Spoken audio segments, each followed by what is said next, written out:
Hello दोस्तों, नमस्कार। कैसे हैं आप सब? स्वागत है आपका अपने YouTube चैनल अरविंद गुरुजी एजुकेशन में। आज हम लोग सीखने जा रहे हैं लाभ हानि। ठीक है, लाभ हानि में सबसे पहले हम जान लेते हैं MRP क्या होता है। तो MRP यानी मैक्सिमम रिटेल प्राइस, इसी को छापा मूल्य, अंकित मूल्य, मतलब इसलिए बता दे रहा है, इसमें कंफ्यूज होने की जरूरत नहीं है। लो MRP बताया था, ये छापा मूल्य अंकित मूल्य कहाँ से आ गया? ठीक है, इसी को सूची मूल्य, ठीक, ये एक ही बातें हैं, सूची मूल्य। ठीक है, तो इसमें कंफ्यूज नहीं होना। दूसरा होता है CP यानी कास्ट प्राइस, यानी क्रय मूल्य, जितने में कोई चीज आपको पड़ी थी। ठीक, ये क्रय मूल्य हो गया, क्रय मूल्य। सेल प्राइस यानी जो जितने में आप बेचते हो उसको, यानी विक्रय मूल्य। ठीक, उसके बाद प्रॉफिट। प्रॉफिट क्या होता है? प्रॉफिट अक्सर कंफ्यूजन हो जाता है कि प्रॉफिट क्या है, क्रय मूल्य माइनस विक्रय मूल्य है कि विक्रय मूल्य माइनस क्रय मूल्य है। तो जरा सा समझने की जरूरत है कि आपको प्रॉफिट कब होगा। कोई चीज आप 10 रुपए में खरीदेंगे, अगर 12 में बेचेंगे तब ना प्रॉफिट होगा। ठीक है, यानी विक्रय मूल्य माइनस क्रय मूल्य, विक्रय मूल्य माइनस क्रय मूल्य, हमेशा याद रखिए। अगर वो प्रॉफिट पूछ रहा है तो विक्रय मूल्य ज्यादा होगा, क्रय मूल्य कम होगा। अगर लास्ट पूछ रहा है कितने की हानि हुई, तो इसका मतलब क्रय मूल्य ज्यादा हो गया। अब यहां पे विक्रय मूल्य कम होगा, तभी आपको नुकसान हो गया है, तो आपको इस तरीके से निकालना। ठीक है, अब आपको दो तरीके के सवाल मिलेंगे लाभ और हानि निकालने के लिए। अब एक एक को उदाहरण से समझते हैं। ठीक, अब यहां देखिए हमने दो तरीके के लिखे हैं, किस तरीके के आपको सवाल मिलेंगे। एक होगा रुपए पर आधारित, यानी अमाउंट बेस्ड, वहां रुपए की केवल बात होगी, वस्तु ज्यादा मायने नहीं रखेगी। दूसरा होगा वस्तु पर आधारित, यानी यहां केवल वस्तु दी जाएगी, रुपए नहीं मायने रखेंगे, हो सकता है दिया भी ना हो। ठीक है, एक एक उदाहरण से समझ लेंगे। जैसे रुपए पर आधारित, हम ऐसे ही बता दे रहे हैं, उदाहरण लिखेंगे नहीं, एग्जाम्पल ऐसे है कि कोई व्यक्ति 500 रुपए में कोई चीज खरीदता है, कोई भी चीज खरीदता है, यानी 500 रुपए क्या हो गया, उसका क्रय मूल्य हो गया, और 550 रुपए में बेचता है, 550 रुपए में ये हो गया उसका सेलिंग प्राइस। ठीक है, अब उसका लाभ प्रतिशत बताइए। ठीक, तो अब लाभ प्रतिशत तो प्रतिशत अभी आपने पिछले वीडियो में देखा होगा, हमने प्रतिशत बताया था। तो प्रतिशत निकालने के लिए सबसे पहले देखना होता है कितने रुपए का अंतर आया। तो कितने रुपए का अंतर आया? 50 रुपए का। ठीक, और कितने में अंतर आया? 500 रुपए में, गुणे 100% का कर दिया, तो आपका 500 5 यानी 10% उसका लाभ हो गया। ये कैसे? अब ये 550 का क्या, ये बताने का मतलब ही यही था कि जब रुपए पर आधारित प्रश्न होंगे तो आपको हमेशा क्रय मूल्य लेना है, विक्रय मूल्य नहीं लेना है किसी भी सूरत में। विक्रय मूल्य से केवल आप लाभ या हानि का अंतर निकालेंगे, इसलिए ये विक्रय मूल्य लिखा है। आपको क्रय मूल्य ही लेना है एनी हाउ, यहां पे कंफ्यूज होने की जरूरत नहीं है। एक उदाहरण और देख लेते हैं।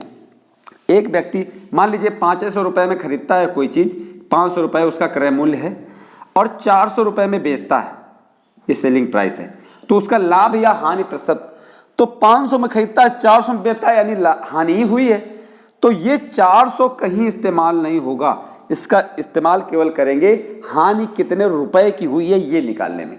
ठीक है, ये अमाउंट बेस्ड है, ये रुपए पर आधारित प्रश्न है। ठीक है, तो इसमें क्या करेंगे आप, अंतर कितने का आया? 100 रुपए का। ये तो कंफर्म हो गया ना कि हानि हो रही है, और ये जो क्रय मूल्य है वही लिखा जाएगा 500 रुपए गुणे 100%।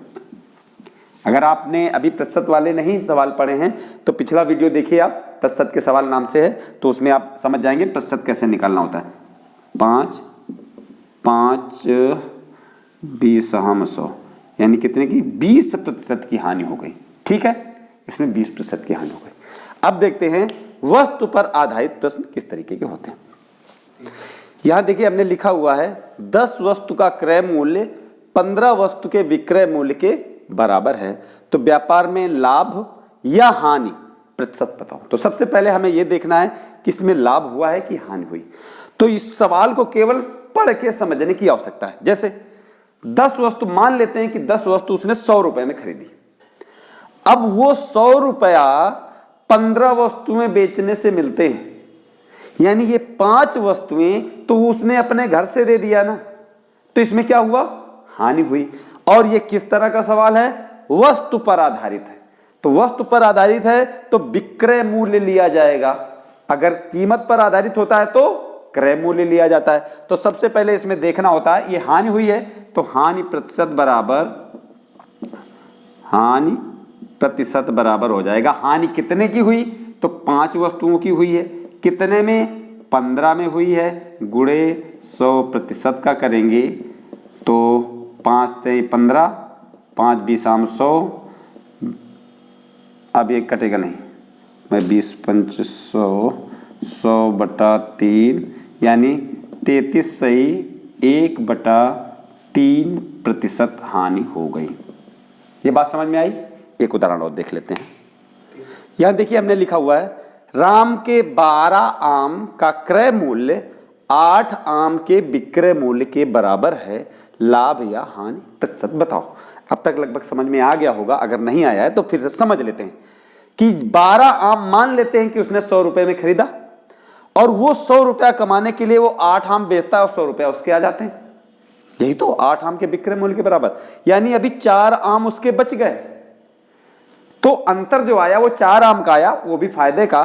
तो अब हमें लाभ या हानि प्रतिशत निकालना है। तो ये वस्तु पर आधारित प्रश्न है, इस वजह से हमें विक्रय मूल्य यानी विक्रय की जो वस्तु नंबर है वो हमें लेना है।